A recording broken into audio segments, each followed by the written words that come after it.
বুঝাই দেওয়ার জন্য। দেখেন হোয়াই ডিএকশনটা হচ্ছে আমরা আপনি ডিএকশনটা কেন করবো রাকিব ভাই কিন্তু এটার উপর আমাদেরকে বুঝাইতে চাইছে, ওইটার উপরে আমাদেরকে বুঝাইতে চাইছে। আমরা বিদেশে আসছি কেন? ইনকাম করার জন্য, ফ্যামিলিকে ভালো রাখার জন্য। এখন আজকে যদি আমি মারা যাই, আমার ফ্যামিলি যদি, আমি বিদেশে আসছি কেন?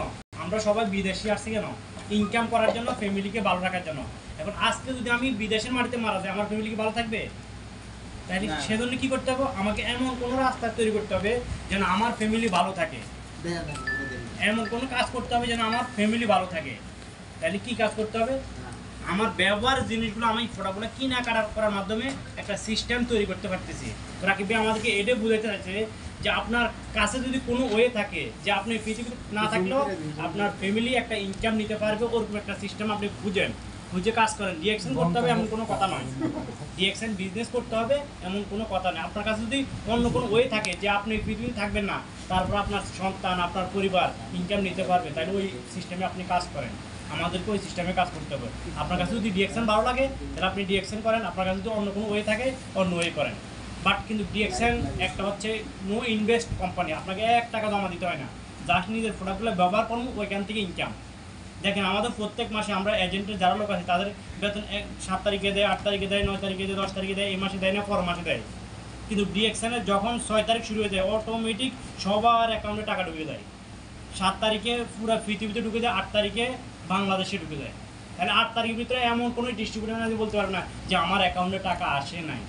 সবাই 6% থেকে একদম 71% পর্যন্ত প্রত্যেকটা ব্যক্তি পায়, প্রত্যেকটা ব্যক্তি। তাহলে আজ পর্যন্ত 31 বছরে কোনো ডিস্ট্রিবিউটার কমপ্লেন দেয় না যে ডিএকশন আমাকে 1 টাকা দেয় নাই, আমার 1 টাকা দেয় নাই। এই ব্যক্তি গত মাসে 6%-এর প্রোডাক্ট কিনছে, ওনার অ্যাকাউন্টে টাকা চলে আসছে। এখন যদি উনি দেয় কালকে বলে মোবাইলটা শো করে আমার 11 টাকা আমাকে দিয়ে দেন, কোম্পানি দিতে বাধ্য, কারণ উনি 6% আছে। এখন যদি উনি যে আমি এই মাসে 6%-এ আসি, আমি পর মাসে আমি আমার 2 জন সহ আমি 9%-এ যাবো, তাহলে কোম্পানি ওনাকে 100 টাকায় 9 টাকা দিবে। আমি একটু মার্কেটিং প্ল্যানটা এটাই বুঝবো। আমরা সবাই এই জায়গায় ভুল করি, সবাই খেয়াল করবে যে আমরা যখন শুরু করি একা, আমরা 6%-এ থাকি, আমাদেরকে কোম্পানি টার্গেট দিছে 100 ফিবি করতে হয়।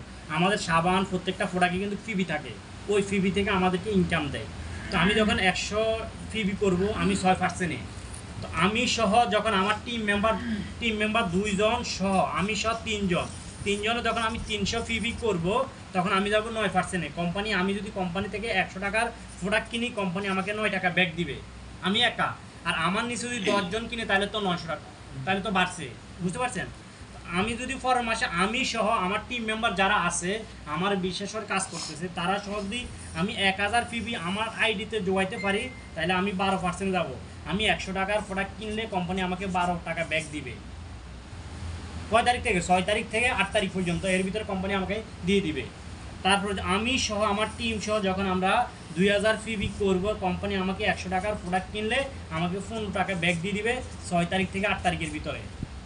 তার আমি সহ আমার টিম সহ যখন 3200 ফিবি করব, কীভাবে করবো? সাবান, শ্যাম্পু, টুথপেস্ট ব্যবহার করার মাধ্যমে, বিক্রি করার মাধ্যমে। কোম্পানি করছে আপনি 2টা করেন, হয়তো বিক্রি করেন নতুন ব্যবহার করেন। আপনি যদি সমর্থ থাকে আপনি ব্যবহার করেন, যদি সমর্থ না থাকে আপনি আমার থেকে নেন, নিজে কিছু ব্যবহার করেন, কিছু বিক্রি করে দেন। কোম্পানি কিন্তু এটা করে না যে তুমি খাও, তুমি পরে মানে কিছু তোমার সব কিছু শেষ করে ফেলো। কোম্পানি করছে তুমি নিজে কিছু ব্যবহার করো, যদি তোমার ক্ষমতা থাকে তুমি সব ব্যবহার করো, যদি তোমার ক্ষমতা না থাকে তাহলে তুমি সেল করো। তাহলে আমি সহ আমার টিম সহ যখন 3200 ফিবি হবে, ওই 100 ফিবি থেকে শুরু হবে, ফিবি আমাদের অ্যাড হইতে থাকবে। তখন আমি যদি 100 টাকার প্রোডাক্ট কিনি, কোম্পানি আমাকে 18 টাকা ব্যাক দিবে, তাও সেম 6 তারিখ থেকে 8 তারিখ পর্যন্ত। যখন আমি সহ আমার টিম সহ 4500 ফিবি হবে, তখন কোম্পানি থেকে যদি আমি 100 টাকার প্রোডাক্ট কিনি, কোম্পানি আমাকে 21 টাকা ব্যাক দিবে 6 তারিখ থেকে 8 তারিখের ভিতরে। এতটুকু তো আমরা ক্লিয়ার। আমরা জানি ডিএকশনের প্রথম পজিশন হচ্ছে স্টার এজেন্ট, যেখানে কোম্পানি আমাকে 25% দিবে। কোম্পানি 25% দিবে কীভাবে? আমার এই পুরো টিম থেকে আমি কোম্পানির সাথে বিজনেস করছি, আমি কষ্ট করছি, কোম্পানি আমাকে দ্বারা 2 লক্ষ টাকা প্রোডাক্ট সেল হয়েছে, এর ভিতরে কোম্পানি আমাকে একটা পার্সেন্টেজ দিবে, খুশি হয়ে একটা গিফট দিবে, স্টার এজেন্টের একটা গিফট দেয়, আমাদের কি সম্মাননা দিছে। আচ্ছা একটা জিনিস দেখেন, আমি সেই তো 6 বছর কাজ করছি, কোনোদিন সেই কোম্পানি আমার একটা চকলেট দিছে? কোনোদিন বলছে যে ধর আজকে এখানে আমাদের সিনহারি তুই ধর 100 টাকা নিয়ে তোরা খাইস? আজকে ঈদ তোরা নিয়ে আনন্দ কর, কোনোদিন বলে নাই। কিন্তু আমাদেরকে এরা কামলাদি খাড়াইতেছে, যেটা লিডারও বললো যে কোম্পানি আমাদেরকে দিয়ে আমাদের মাথার উপরে নুনটি বরে খাইতেছে। ঠিক আছে, আমরা কোম্পানি কাজ করি, কোম্পানি আমাদের টাকা দেয়, কিন্তু কোম্পানির জায়গায় বিজনেস, আমরা করি চাকরি। কোম্পানি কি করে, দিন শেষে বিজনেস করে। তো আমাদেরকে এমন কোনো ওই খুঁজতে হবে যেন আমরাও বিজনেসম্যান হতে পারি। সে কি কোম্পানি চাইবেন আমি একজন বিজনেসম্যান হই, কারণ উনি চাইবে সবসময় আমি ওনার চাকরগিরি থাকি, ওনার গোলামি করি, আমি যেন কোনো একটা বিজনেস না করি। যদি কোম্পানির উপরস্থ লোক জানে আজ আমি কাজের পাশাপাশি ডিএক্সএন বিজনেস করি, আমার উপরে অনেক এফেক্ট আসবে, যেটা অলরেডি একবার চলে গেছিল এফেক্ট, আমার নামে কমপ্লেন দিছে, যে আল্লাহ তাআলা সহায় দেয়।